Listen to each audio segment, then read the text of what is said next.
everybody for joining us. Let's do that again. Welcome everybody. Thank you for joining us. Today we'll be talking about navigating the grant process. Today we have three wonderful organizations here to just talk about and share these resources with you. The first one is Frontline Resource Institute.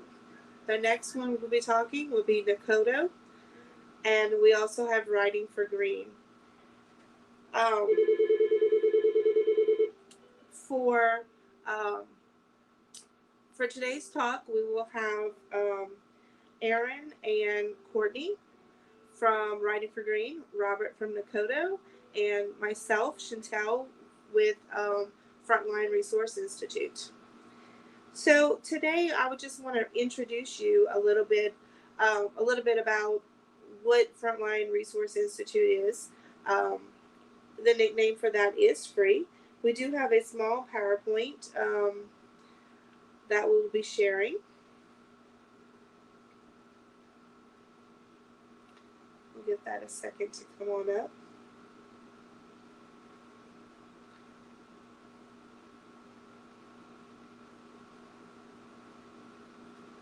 So while that's coming up, so I am Chantel Carmardell. I am one of the Freeze Conceptual Committee members, and I am located in South Louisiana with a local Native American tribe, and we are severely suffering with climate issues and sea level rise and erosion, so much that our community has had to move to a resettle from our community to another community. So we are on the front lines dealing with these issues. Courtney, do we have those slides?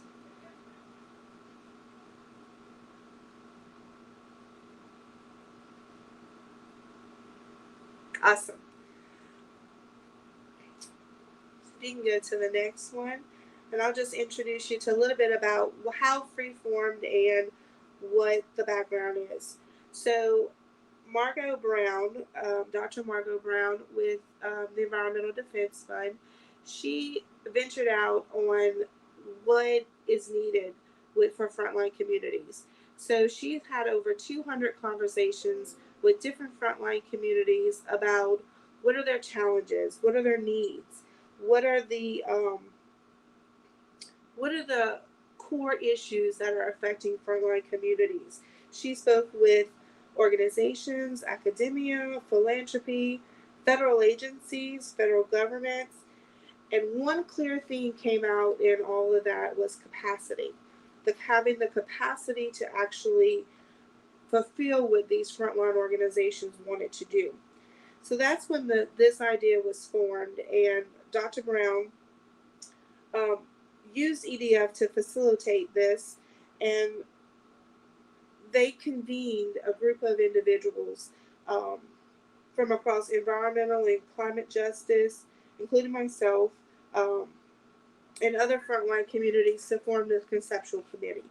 This conceptual committee, as you can see, is a very diverse group of individuals. We meet roughly once a month, and we have been meeting for the last 2 years to just try to figure out what we know what the needs are for these communities. How can we be a resource for them? That's how the actual name came about, Frontline Resource Institute. The goal is to really just meet the communities and meet people where they need to be met. Personally, the old adage that came to my mind when we were talking about this was, if you can give a man a fish, but he'll just eat for one day. But if you teach him to fish, he can supply the needs he has for later, and just continually sustain that. So that is the core point of free. So what is the Frontline Resource Institute? It is a intermediary organization that provides the following service: pass-through funding, technical organization support, convening and learning opportunities, environmental justice resource, for frontline and community based organizations working to advance climate and environmental justice. I know that's a lot. So, intermediary. Um, we hope to provide resources. That is the basis of this. It comes, and we are a pass through organization. We are just compiling resources together and pushing them out to frontline communities. There are so many resources, and these are the three that we have chosen to focus on: shared learning, being a resource hub, having a cohort programming and training and webinars similar to what we're doing today, technical assistance, that's scientific support, organizational support. And then the final one is funding and development, direct funding, and supporting the grant process. And that is where we are today. The goal is to not just be a funding source, which we all need that, yes, but it's not just that. We want to teach you how to make that sustainable and allow you to have those resources to keep that sustainable. Um, we have been working with other the Collective Action Fund and the Tides organization to get these things accomplished. We have, in a short year and a half that we've been together, um, have accomplished many things. We've had at least one successful grant cycle distributing $1 million of funding to 13 frontline organizations. We did that into two tracks: an organizational and strategic development, and organizational capacity and durability. We established partnerships with two organizations, two that we are featuring here today: Writing for Green and Nakodo. We have successfully completed the first grant training with Writing for Green. I've been very fortunate to myself have taken the training with Writing for Green, and it has proven already to be very helpful to our community in itself. Um, and we have completed a needs and priority assessment. We are ongoingly actively doing strategic planning for the organization and developing a comprehensive resource hub to document and share frontline knowledge, because it is important that um, we make sure that we're not just gathering all this information for ourselves and our friends, but we're sharing it out to everyone that needs these resources. And it's so important that um, we do get all these resources out to communities like yourselves that are here. So, saying all that, we are going to jump right into our first presenter, Robert from Nakodo. Robert? Hi, good morning, everyone. Happy to be here. My name is Robert Cabrera, and I am one of the developers of Project Nakodo, and I am calling in from Atlanta, Georgia. And I'm gonna have 5 slides that I have prepared to share with you all what this Nakodo tool is all about. So, Courtney, if you can please go to the next slide. Thank you. So the project objectives has been that how do we find the best matches for grant seekers and grant funders, right? As a small organization founder myself, I've spent many hours, many months looking for funding opportunities, hiring specialists to help me prepare the opportunities, and 6 to 9 months later, some I win, some I lose. And so with tools in the marketplace like ChatGPT, we can now use artificial intelligence or AI to be able to help do the best matches both for those seeking funding and also those looking to place money. So we excel at 2 things. Number one is vetting. Vetting means we use historical data, we look at what your needs are and find the best opportunities for you. And so this is what everyone else offers. What really sets us apart is the second step, which is verifying. So whereas in the marketplace, when there's an opportunity that matches your need, it's sent to you, you apply, you spend maybe 2 to 6 months applying, 6 to 9 months later, you get a yes or no. What we're doing that's unique is that when we find an opportunity, opportunities that match your needs, we find a way Two, make sure that the funder is aware of who you are and that they do think you're a great opportunity. So that's the verification process.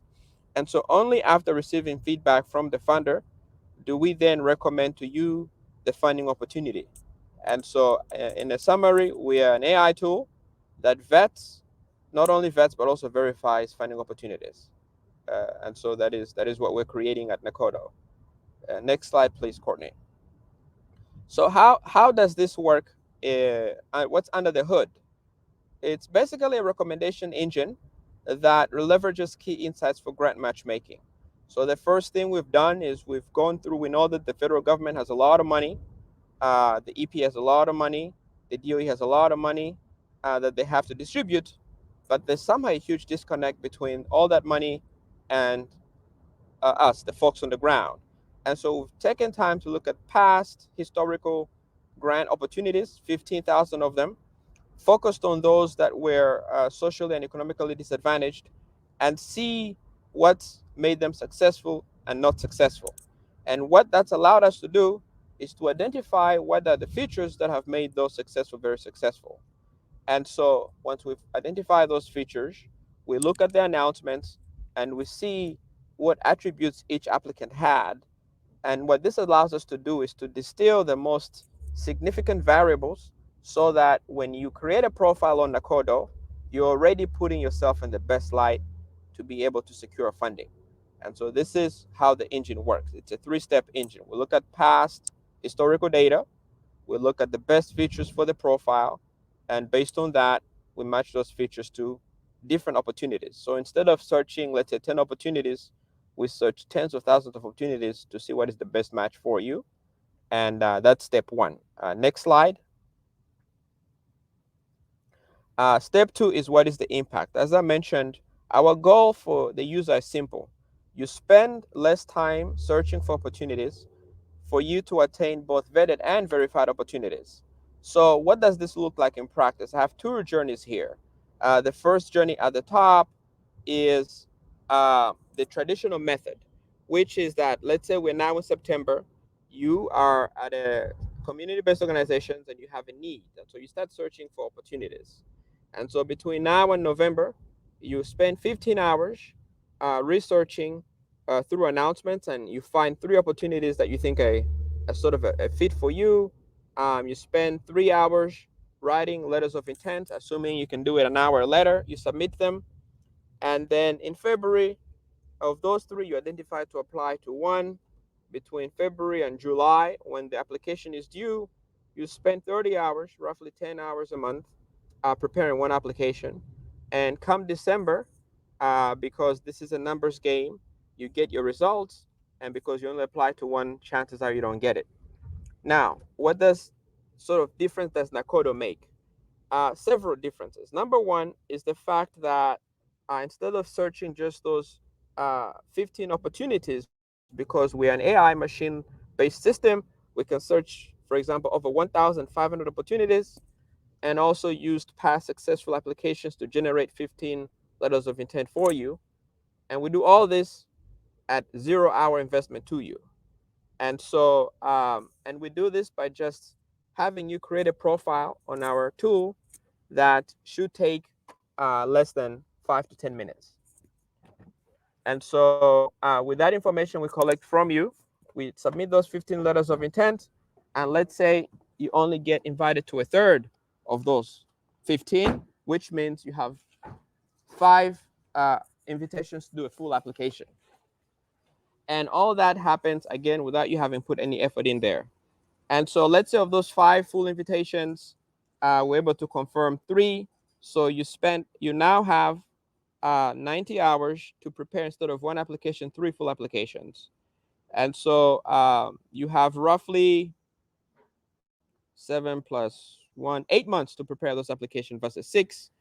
You now submit 3, and let's say you get rejected to 2, get invited to 1, you succeed. So we sort of have several advantages, right? We allow you to succeed by just giving you much more opportunities. Instead of 1, you have 15. We increase your odds by helping you have more time and bandwidth to put forth more applications in the same amount of time. And so it's really leveraging the power of computers and machine learning to be able to give you a better, more fair chance in the grant seeking world. Next slide, please. And so the benefits, and this is my last slide, are that you've saved time researching and drafting LOIs. You've expanded your span of opportunities and your search engine, right? Instead of those 15 that you looked at, you've now looked at 1,500. You've increased your chances of success by submitting 15 LOIs versus 3 to not just opportunities that are vetted but also verified. You have again increased your chances of success by applying, being invited to apply to 5 versus 1. And more importantly, the most precious commodity we have is time.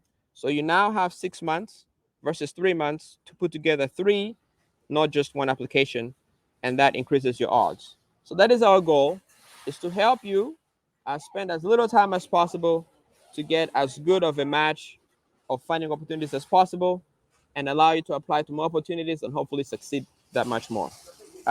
Thank you very much, and I'll be happy to answer questions afterwards. But I'm going to pass it on to my wonderful colleagues at Writing for Green that are going to tell you about some of the wonderful work they've been doing with some of the CBOs in the community. Thank you.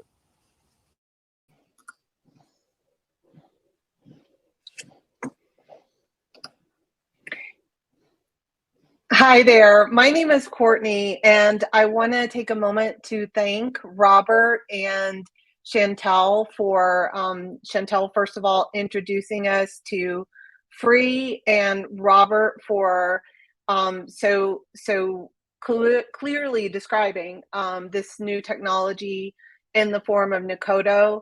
I also want to take a moment to say thank you to everyone who's with us today. We hope that this session is going to help you get over a pain point that so many organizations experience, and that is getting in these grant applications. My name is Courtney, and I'm one of the founders of Writing for Green, along with my colleague Erin Rome, who's also here with us today. And we formed Writing for Green specifically to equip existing and emerging community-based organizations and leaders just like you with the tools and know-how to get in competitive grant applications so that you can have the funding that you need for your environmental justice and cause-oriented work. Our vision is a more equitable allocation of grant funding so that the communities that are hardest hit and on the front lines of the harms of climate change and environmental degradation have the resources they need to confront these challenges. So I want to just introduce you very briefly to the portfolio of services that we offer. We are grateful to have the support of Free and the Environmental Defense Fund, and the portfolio that we've been able to build out is based on my years and Erin's years in the grant writing sector. Erin and I basically reverse engineered sort of the methodologies that we've been using successfully for more than a decade in order to create a training program to help organizations on the front lines to get in competitive grant proposals more effectively, more easily. And so we started out by first producing a live training program. To date, we have trained, I believe it is 13 community-based organizations through Free. And that live training consists of approximately 35 hours of not webinars, but live Zoom. It's more like a classroom. The trainings are conducted in small group format, and they cover everything from, for example, conducting discovery interviews to get the information that you need to put together a narrative, to assembling the supplemental documents that are required with grant applications, to crafting your budget, something that a lot of people find really daunting, to actually putting together the task list that will help you construct a grant proposal in a team. We recognize that many of the organizations that we work with don't necessarily have a dedicated grant writer, They don't necessarily have dedicated development staff. And so we also address how to go through the grant proposal preparation process in a team so that even if you don't have those dedicated staff, you can still get in competitive grant proposals. One thing that our training perhaps does differently than some of the other resources that may already be out there is that we pair our training with ongoing coaching. I know that speaking from my own personal experience, and I think this is true for Erin and most grant writers I know, we all benefited from mentoring in some form or another. We all benefited from being able to consult with people who had done this before, to get our questions answered, to have input, to get that sort of extra amount of guidance when we felt a bit in the dark. And so once people have completed our training, we pair them with a coach. And that coach is an experienced grant writer, someone who has been through the fire and has actually submitted a large quantity of successful applications. And then the organization that went through our training works with that coach over the course of the next year. So this is an ongoing process. This is a very one-on-one customized partnership between the coach and the client. And the goal is to build capacity. This addresses what Chantel was talking about with free, that real need for capacity building. The goal is to build capacity in two ways.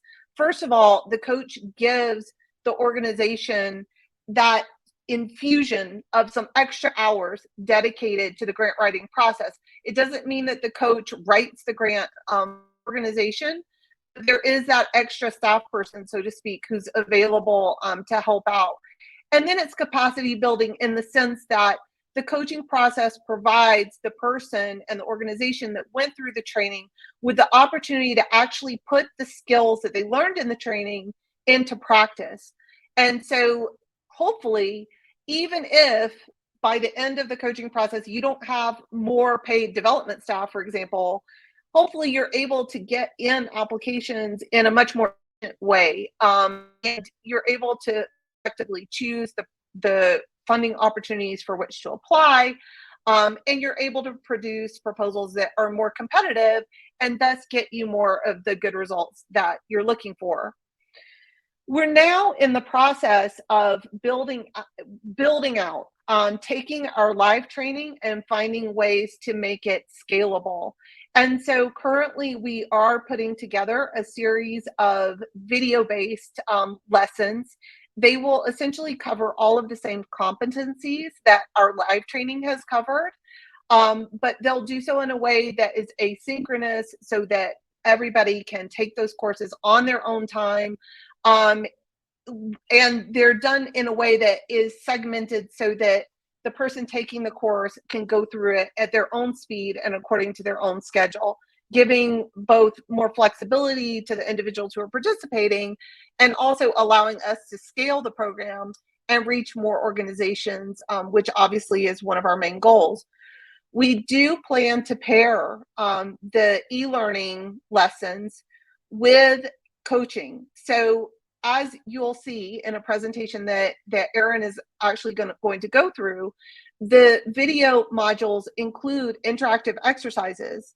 And the interactive exercises, for some of them, your inputs will come back to Writing for Green or come back to the organization through which you are doing your training, and a coach will be assigned to provide feedback on what you submit through that video module. For organizations such as the EPA's Technical Assistance Centers for Environmental Justice, the TICTACs as they are known, we're going to be conducting a Train the Trainers event. And the Train the Trainers will basically help larger organizations that are going to be assisting smaller organizations, such as the TICTACs, to be able to employ our entire platform, whether it's live trainings or whether it's the asynchronous e-learning videos. They'll be able to employ that and deploy it rather to all the people and organizations on the ground that they are seeking to assist.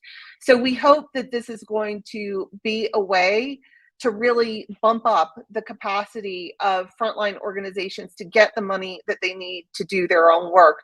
We know, as all of you know all too well, that for a long time, the places hardest hit by environmental challenges are exactly the communities that have not received the equitable allocation of funding, and that oftentimes have been shut out of funding streams entirely.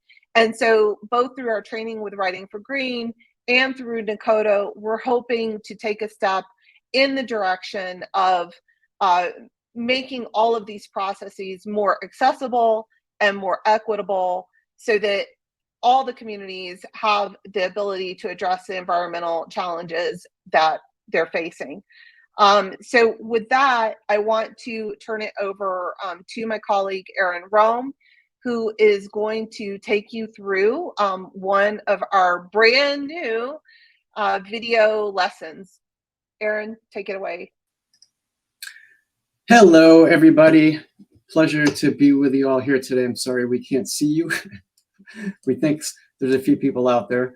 So just to underscore a couple of things Courtney said, we're going to share with you in just a second an example of the interactive course that we're going to launch in a couple months. And this course, as Courtney mentioned, is reverse engineered on our extensive decades-long experience. We've both won tens of millions of dollars for our clients.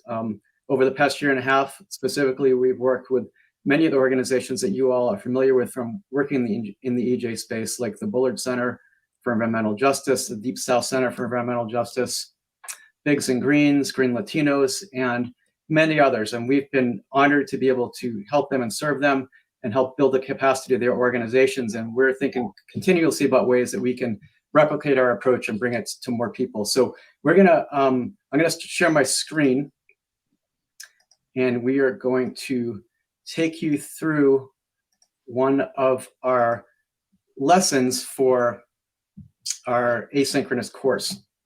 Courtney, can you, is my screen visible to you? It is not, Erin. Okay, let me try. I'm not sure. There was a delay when I first put up the PowerPoint. I'm not sure if our technical person needs to All right, I'm assist with that.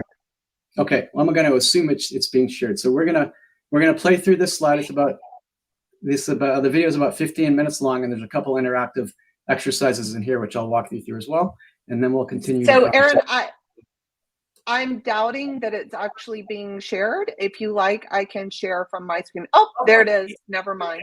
We're on. Start button to begin.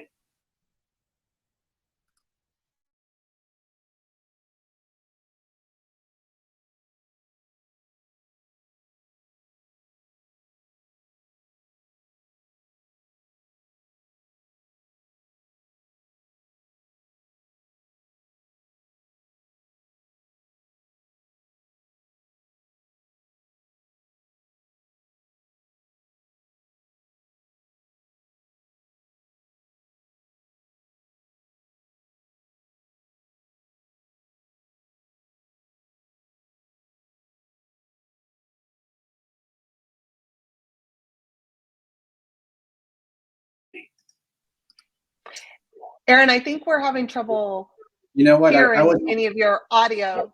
Elevator. I'm sorry, I was on mute. I forgot that I have to have my mic on. So let me just give a little prelude to this as well. So this is one of the lessons that we have at the start of our course is on creating an elevator pitch. So our course, the content of the curriculum essentially takes folks through the entire process of writing a pitch, writing a grant proposal from conceptualization and thinking through the main ideas like the elevator pitch to telling your story, writing a statement of need, budgeting, evaluation plan, all that stuff. So this is just one example from the start of our course. Lesson. Click the Start button to begin. Just like a skilled craftsman, you are aware that refining your communication skills is essential for success in this competitive landscape. Improving your written communication not only enhances your ability to articulate your ideas verbally, but but also helps you present a well-structured and compelling case. By crafting clear and impactful statements, you can concisely convey the value and potential of your business. Click Next. By the end of this session, you will be able to your ability to concisely and accurately describe, verbally and in writing, a problem in your community. Recognize the significance of consistent and precise communication in conveying your message. Appreciate the importance of clearly articulating the problem or need, proposing viable solutions, and outlining actionable steps to implement those solutions. And understand the relationship between the elevator pitch and the grant proposal. In this lesson, we will explore what an elevator pitch is, why it is relevant, and how it relates to the process and principles of writing a grant proposal. You might be wondering, why are we discussing elevator pitches when I thought this was a course about how to write a grant? Let's find out. Click Next to proceed. An elevator pitch is a short presentation that draws the attention of the intended audience to a problem, the solution, and what they can do about it. It captures the essence of your proposal and is relevant even in the world of grant writing. Click each button to learn more. The pitch, or its elements, can be a game changer when incorporated into a proposal abstract. Picture this. It's like a secret ingredient that instantly captivates the reader's attention and gives them a crystal clear understanding of your project's value right from the start. As you navigate through your proposal, remember the power of your pitch. By strategically incorporating your pitch, you'll grab the reader's attention, ignite their curiosity, and keep them engaged from start to finish. It's lastly, keeping your pitch at the forefront of your mind, which encapsulates your project and vision, is essential for staying focused and on track as the primary proposal writer and communicator. By maintaining constant awareness of your pitch, you ensure that every aspect of your proposal aligns with your core message. It serves as a reminder of your project's purpose and helps you stay grounded in your objectives. What should the pitch incorporate? Click the arrows to find out more.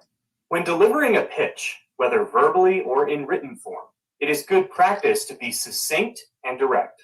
Here's the secret sauce. Aim for a 30-second verbal pitch that captures attention and leaves a lasting impression. In writing, strive for a paragraph consisting of 3 to 5 sentences. Focus on clarity and directness to deliver your message effectively. By honing your pitch, you make sure every word counts and captures the essence of your message. When crafting your elevator pitch, start by addressing the heart.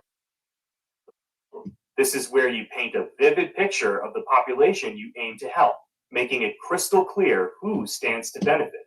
Don't forget to add in 1 to 2 compelling data points or statistics if possible. But here's the golden rule. Keep it concise and avoid overwhelming the reader with a barrage of facts and figures. Remember, you're aiming for an emotional connection that tugs at the heartstrings rather than an overload of intellectual information. Now, let's shift our focus to the solution, the beacon of hope that you bring to the table. It's time to showcase your proposed remedy. But remember to do it at a high, big picture level. Paint a compelling picture that directly links your solution to the problem you just described. By establishing this clear connection, you'll ignite curiosity and enthusiasm in your audience. It's time to bring it all together with a compelling call to action.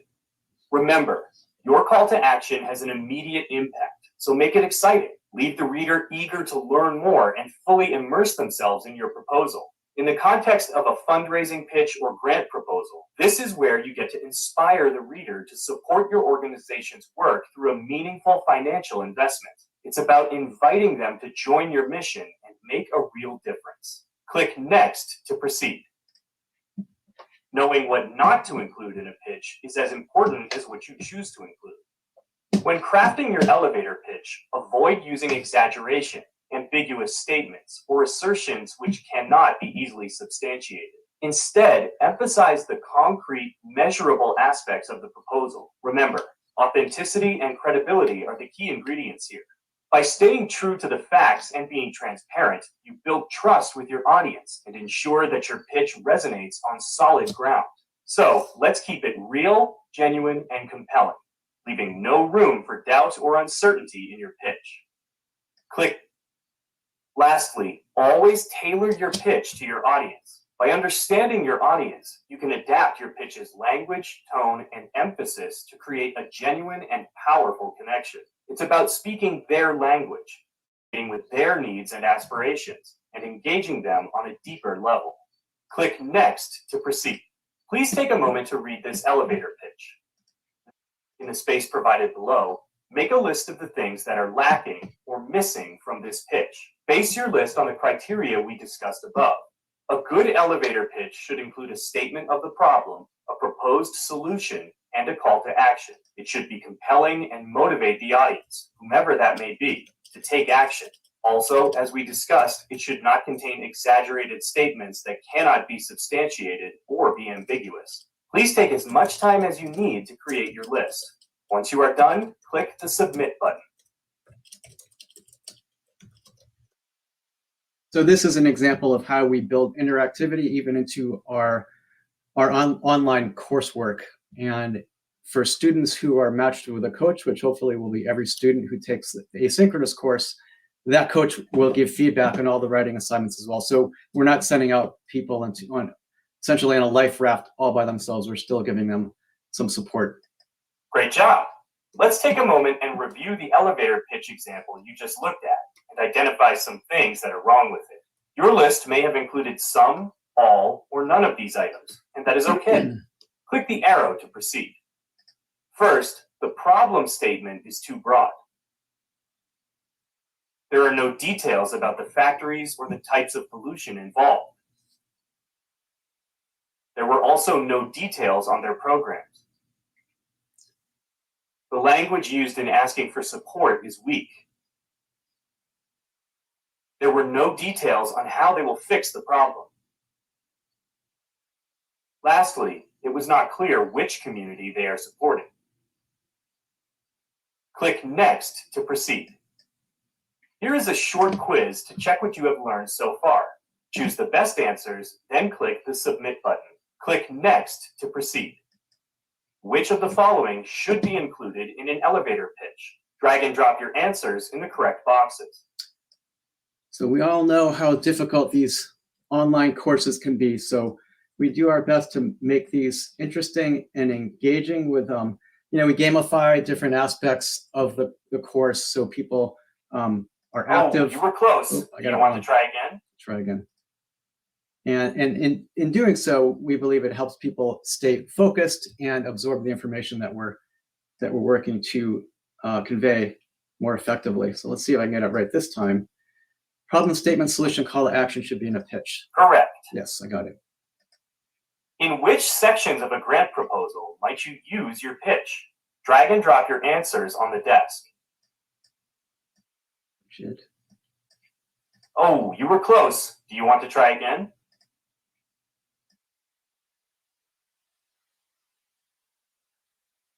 Correct. Yay, I got it. To what types of audiences might you present a pitch? Click the people icons to select your answers.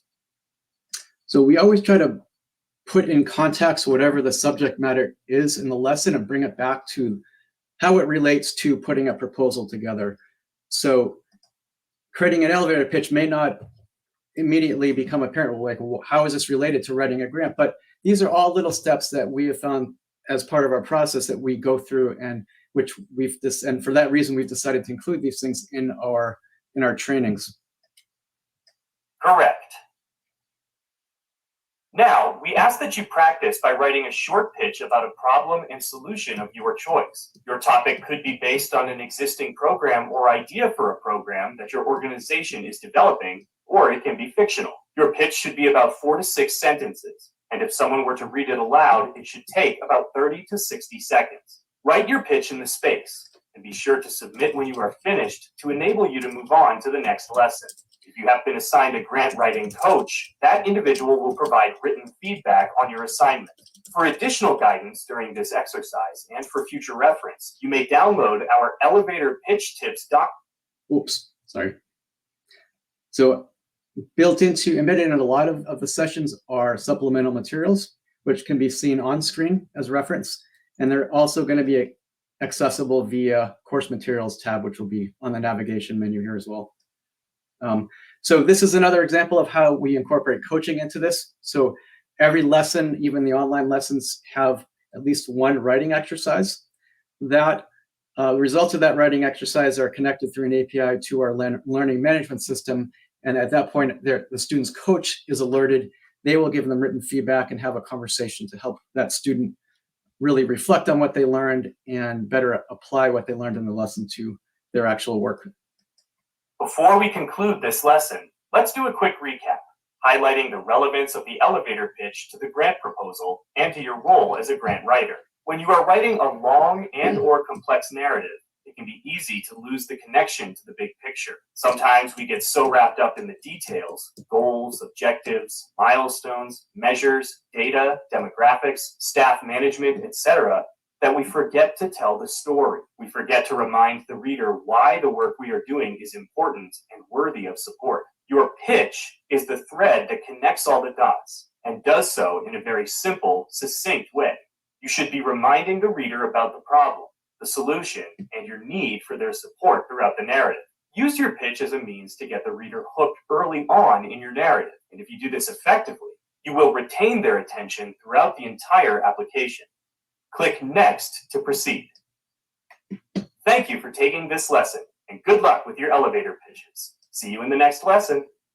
So that's that. We just wanted to give you a taste of what's to come, and through your own organizations or through one of the Tic Tacs or another institution that we partner with, a lot of you hopefully will have access to this content and to coaches. So again, we can push out this methodology and these resources to many more organizations in the front line and help you all access a lot of that Justice 40 money and a lot of the foundation money that's coalescing around these issues and get it where it needs to go. I'm going to turn things back over to Courtney, and we're going to continue this discussion. Thanks, Aaron. Aaron, remind us roughly how many of those video lessons will be in the self-directed course?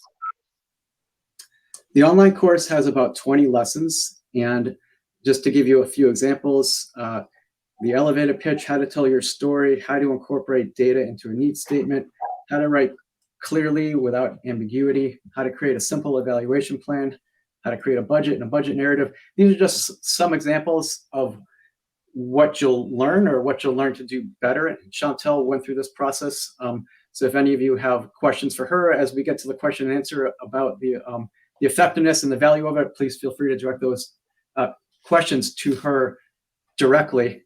And we found that we spent a year developing this content to reflect the approaches that we found to be very highly effective in landing the money.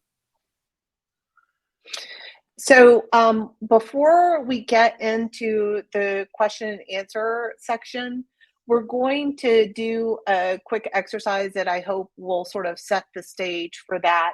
And it's using a Google Jamboard. Some of you may have used those before, which is something that we use in our live courses.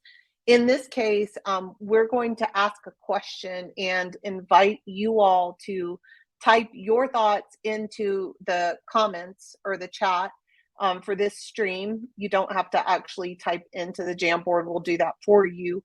But this is interactive on here. So heads up, if you've been sort of multitasking and listening in the background, hopefully this is an opportunity to get your input. I'm going to share my screen for the Jamboard so that we can see the question for this. And then we're going to invite you all to make your comments in the chat directly. 1 second. And now we'll find out if anyone's here besides us.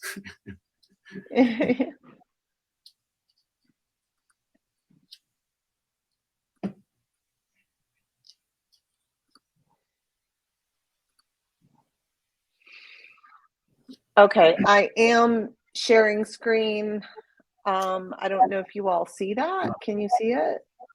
Can't see it. I actually tried a minute ago too, and mine wasn't There coming up. seems to be a delay on the screen sharing. This is what happened the 2 times previously, so I'm hoping maybe it's going to pop up.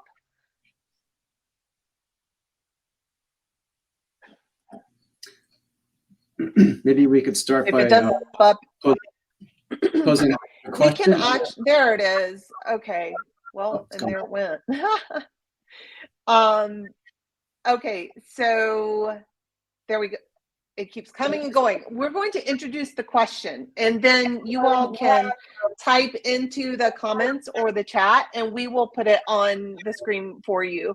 So the question that we are considering is, what do you find challenging about writing grants or about the grant writing process?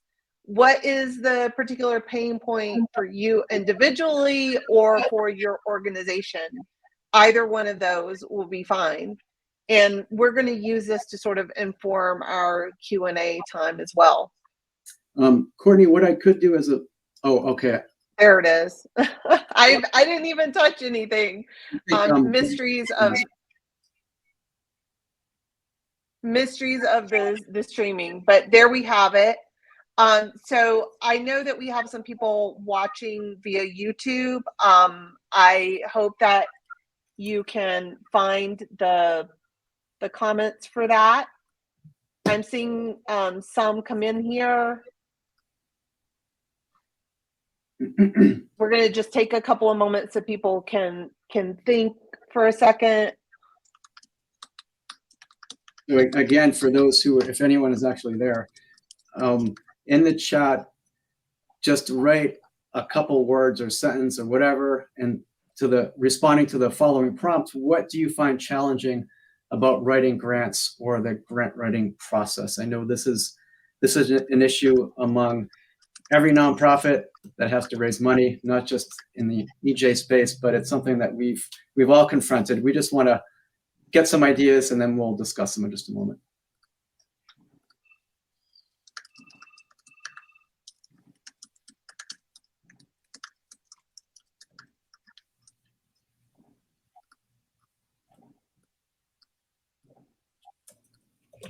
We're getting some coming in. Oh, I see in the chat that we have some people writing in as well. That's great. Allie, I see that you say the blank canvas, getting started. I'm going to add that one in.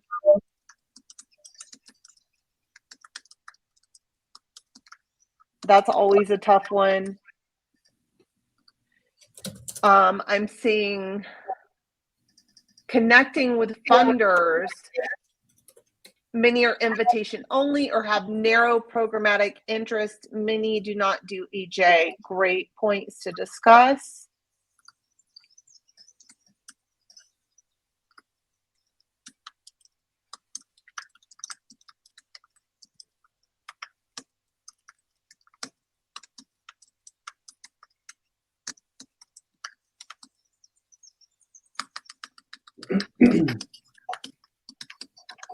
I see budgeting the money efficiently. Oh, that's a good one.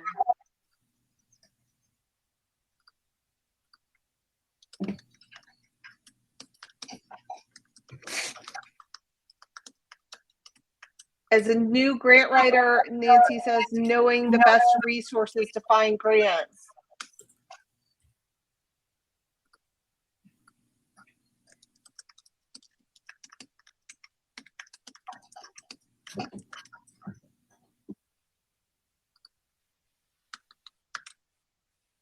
Sifting through too many grant opportunities and trying to decide.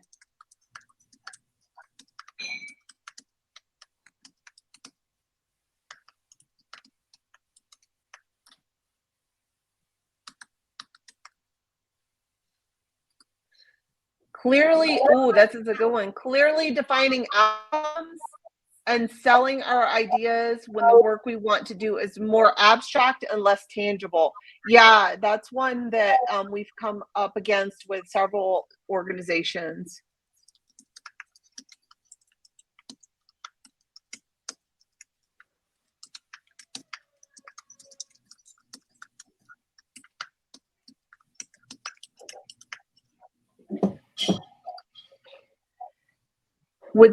Let's see. So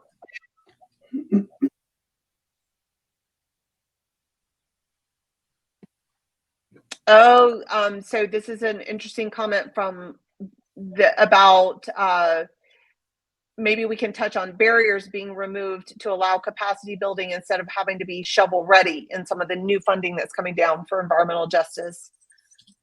And I see someone echoing the budgeting.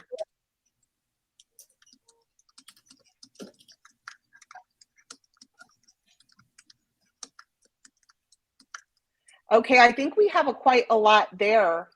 And one thing that happens in our live trainings is that oftentimes we are able to sort of sort these into categories. So I see here that I believe Aaron has established a few categories of where the questions are grouping themselves, so to speak. There's the search process, knowing what to apply for, knowing where to look if you want to find additional funding opportunities, knowing how to match your interests with those of funders. And then there's the issue of funders being invitation only, sort of that closed circle, and of funders having narrow interest or maybe not being interested in EJ at all. Then in a separate category, we have the writing process itself, that writer's block that can happen when you look at that blank page. Getting started being sort of the hardest part of the process, which for me, sometimes that is so true. Budgets, feeling like you're having to guess at cost, particularly when it comes to staff time. Writing content that is convincing and persuasive. And the issue of, well, I think this one goes into capacity or the search process. Sometimes project-based money can be nice to get, but it can also lead to mission creep. And so there's this like conundrum when deciding what to apply for with regard to that. With regard to capacity, so there's the issue of how to get those general operating expenses that every organization needs. Sometimes funders' interests are so narrow that it all seems project-based. So how do you get the capacity building grants? There's capacity in terms of simply not having enough staff to do all the work that you're trying to do, including the development work, the grant writing. There is convincing funders that you have the capacity to do what you're trying to do. And then balancing shovel-ready projects versus the need to plan. So we have a few different categories that have emerged here. And this is always really helpful for us at Writing for Green to see where you all are really experiencing the bottlenecks and the pain points. I see someone else points out timelines, especially with some of the new funding that is coming up. Sometimes I've seen grants being announced with very short timelines, which if you have a small staff is very, very hard to deal with. So it's good for us at Writing for Green to see all of this because it helps us continually improve our training to make sure that we are addressing what our clients' needs are, what your needs are. And I can say that for the most part right now, our training is covering many of these issues. We help you know how to prioritize among many funding opportunities so that you're using your scarce grant writing hours in the best possible way. We help you figure out which funders are the best match. And of course, as Robert was presenting with regard to Nakodo, we're actually all actively working to develop new technologies to help make that process easier and more automated. Our live training and our video training gives you actual tools, like actual budget tools. We have what we call a budget sandbox, which is an Excel spreadsheet that's already set up for you to help you plug in all the key numbers and produce budgets relatively quickly and easily. We also have training specifically designed to help you get past that blank page, because there's a whole process that should be happening, from discovery interviews to creating a task list, a whole process that should be happening before you actually sit down to write. And we help you navigate that process. Importantly, we also even have a lesson on how to use a team to produce grant proposals, recognizing that you may not be in a situation to make one person solely accountable for the creation of a particular proposal. And I see someone saying that, particularly for time burdened, low capacity communities, do we have any advice or things that we wish grant programs knew first? Oh, and I see this is from someone who is in the process of designing a grant program. Ooh, that's Liv, we should probably talk about that offline, because as people who've been on the other side of this for years, we certainly would have thoughts on how to actually design a grant program. And some of you may be in the situation of actually becoming regranters at some point, in which case there are a lot of considerations to go into to start removing some of the barriers that have prevented so many communities from being able to access funding streams. But with this, I want to begin to make a segue over to a general Q&A. And I'm so glad to see that people are active in the chat. This is awesome.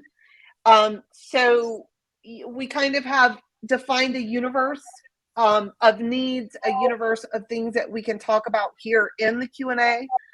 I want to just take a moment to remind everyone that Robert is also still here with us with Nakodo. And Chantel is here with us from Free. So feel free to ask any questions that may have come up for you at any point during the session. And yeah, we're sitting here monitoring the chat and we'll chime in. Aaron, I don't know if you have any thoughts to add about the Jamboard. I see here that we're going to provide you with some contact information also in the chat. I did actually have something I wanted to just to pick out one thing in here, which I think kind of cascades across every organization that I've met, or many. And in a minute, Chantel, I'm gonna call you out, so get ready.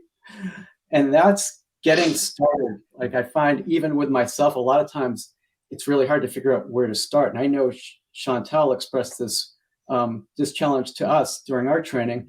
And I know from seeing Chantel's work that she is an exceptional writer, super bright, but everyone has writer's block.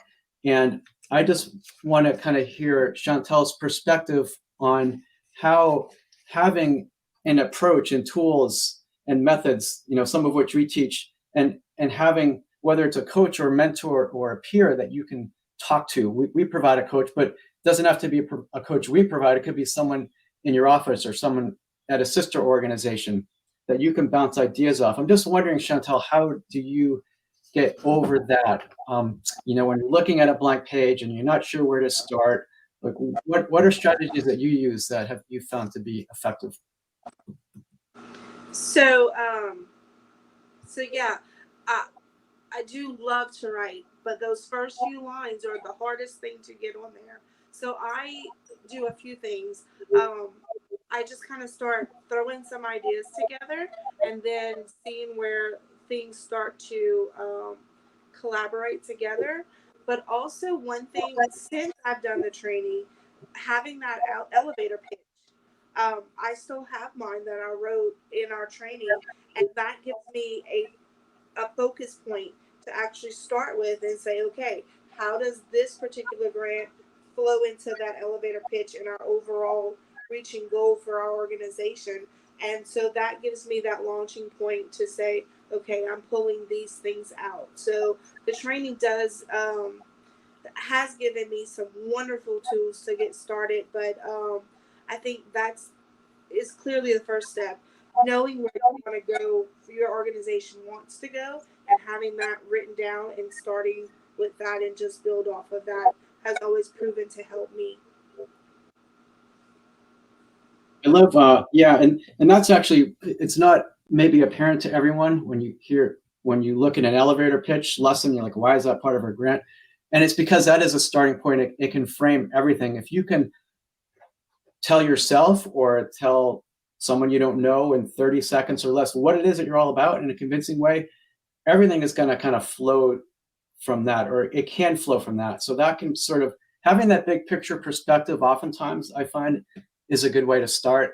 And then just collecting as much information as possible, and through a discovery process, a research process. And these are the kind of the steps that we go over in both our asynchronous and our live training, is to help you just have a routine that, some very concrete steps and a process that you can follow to go from I don't know what to say to having a really strong grant proposal at the end. Everyone's process is a little different, but we have one that has worked for a lot of people. Chantal, I see a question in the chat that you should answer. I don't know if you can see that. From Louise. Question is, to what extent are Native American communities taking advantage of all these resources? They have often been bypassed on funding. Which have, and what have been the results? Which have. So yeah, I can answer that. So we are actively involved in free. I do have a coach. So we have several organizations that are Native that are working with free and getting several different resources. So free doesn't just do grant funding; they also connect you with other technical assistance that's needed. It's really a matter of reaching out to free. That's what I was actually doing, typing the website for free, so you guys can have that and just connect with us and see where we can connect.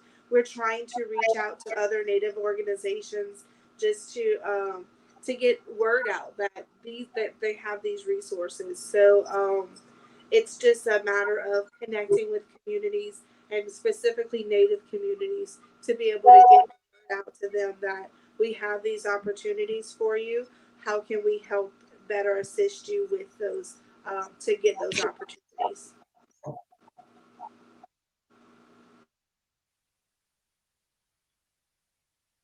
And okay, thanks, Chantal. And there are some questions about. Well, actually, is there a question? Trying to think. Anyone have any other questions? Looking at actually, okay, here. How much do our services cost? So we'll have to talk about that offline. You can contact us, but right now, all of our services pretty much are being contracted through the Environmental Defense Fund and through the TIC tax. So we're more serving the larger institutions. So if you wanted to access their services, it very possibly would not cost you anything. I think James was asked that question. If you want to ping me later and let me know what your organization is and what region you're in, we can make sure you're connected to one of the Tic Tacs that is that we're working with, and then you can most likely access our resources through. And Aaron, I'm going to jump in here because we've had requests for contact information in the general chat, and Aaron, if you can take that from the private chat and move it over, I'm not able to put that in the general chat. Sure. That way people will know how to contact Writing for Green. And I see also a comment in the general chat from Siege that the EPA is very concerned that Native American communities develop proposals for EJ funding, and please communicate with Siege staff for more information in this regard. So it sounds like there are some support resources available there too. But with our contact information, we're happy to discuss with any of you potential ways that you might be able to access our services. I see a comment, a question about who on the Siege staff deals with Native American issues. Maybe someone can respond to that in the chat. In terms of additional questions that have come up. I think we've addressed many of them. I'm looking over our sticky notes to see what perhaps we have not. Ooh, I see here the concern about defining outcomes and selling ideas and the work when the work is more abstract. First of all, with regard to outcomes, one of the sessions that we cover in our training involves logic models. Logic models are kind of one of those things that make everybody groan the same way as budgets. At least in my case, I found logic models at first to be really, really daunting. And they look complicated as a finished product, but the process for getting to that finished product is actually pretty straightforward. And one of the things that we focus on in our training, both for something specific like a logic model and in the training overall, is breaking things down into bite-sized pieces. So at all points, we try to sort of take this big amorphous process that is grant writing, or even a smaller process such as producing a logic model, and separate it into little chunks, so that everything starts to feel much more doable and much more manageable. And with regard to logic models, they actually can be not just a good tool for making your proposal stronger, but also a really useful planning tool, because it will sort of force you to walk through what are your objectives, what are the outputs, the measures, and what are the actual outcomes that you're trying to get to. And it will help you really define what is your theory of change for getting between each of those steps, from getting to from objective to outcome. And when your work is intangible, I've worked with a number of organizations that have this problem. That can be a difficult process, but it is doable. And there are a number of strategies for making that happen. I see here that we do have contact information now in the chat. So feel free to take advantage of that. But I wanted to bring up that logic model example because I think it's a good example of a tool that can help you in defining outcomes even when your work is quite abstract. And it's also a good example of how our training can break things down into a step-by-step process. It's actually quite easy to follow. So I see we have, yeah, go ahead, Aaron. I think we have about 5 minutes remaining. Yeah, I was just going to invite anyone to submit any new questions if they have anything in the chat. It could be just a general question about tips for writing grants relating to any challenge that you confront or whatever.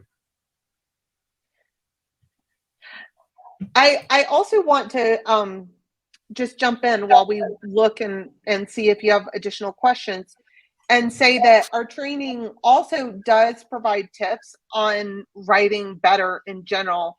As we all know, for any of us, no single training is going to take us from sort of a beginner in the specific type of technical writing that is grant writing to expert level in terms of the writing itself. But we do have tips and tricks such as using passive voice less, looking for those ly adverbs like quickly, like things that you can delete so that your prose is less wordy and more action oriented and stronger. We have really practical tips like that that can also give you a jump up on the writing.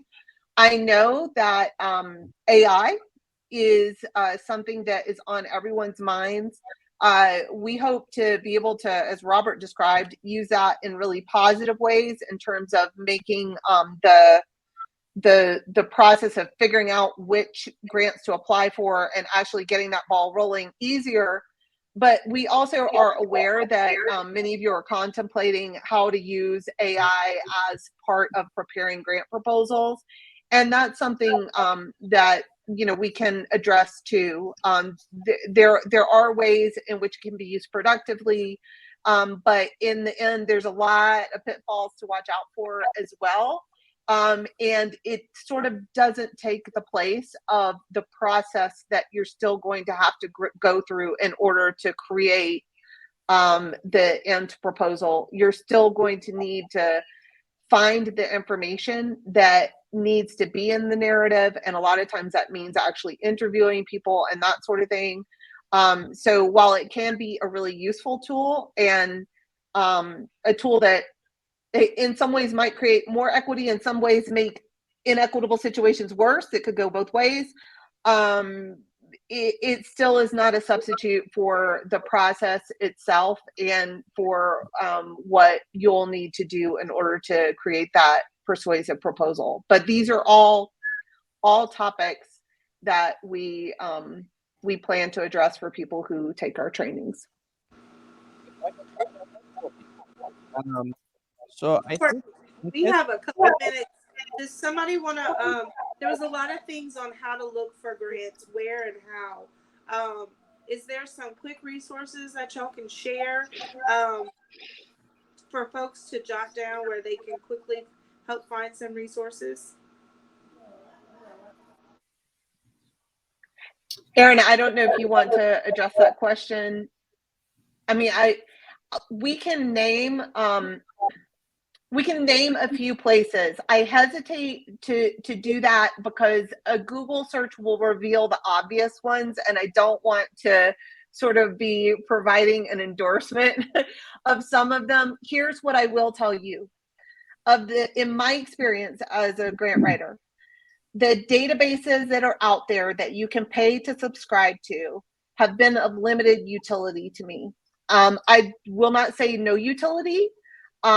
They've been of limited utility because you still will have to go through all of them and figure out which ones are invitation only. What is the entry point for each one? Is it a letter of inquiry? Is it something else?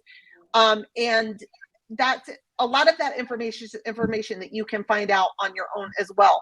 One of the things that I have found most useful actually is to subscribe to the newsletters of like-minded organizations, the email newsletters, to actually look at the annual reports of both funders and other organizations, where a lot of times they will say who they've funded, so you can get an idea whether they fund organizations like yours, or some organizations will say who their funders are, so you can get a sense of where they're getting their funding from.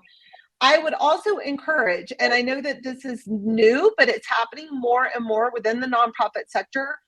Before, there used to be a lot of territorialism, a lot of this is a zero-sum game, and if I share my funders with you, then I won't be able to get the funding. I think that mindset is very much changing among many of us, and there's much more of a willingness to share lists of funders between organizations. So I would encourage you to have that conversation, even though it may be a bit uncomfortable with your partners in the field. There are also organizations out there with informational newsletters. I'm thinking of a few right offhand where they list funding opportunities as they come up. So I have found those strategies to actually yield more useful funding opportunities than the paid subscriptions where you download a big chunk and then have to wade through them. Robert, the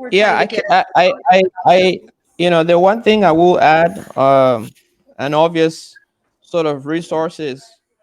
Our job is free of charge to you, is to help you mine different things that are out there online.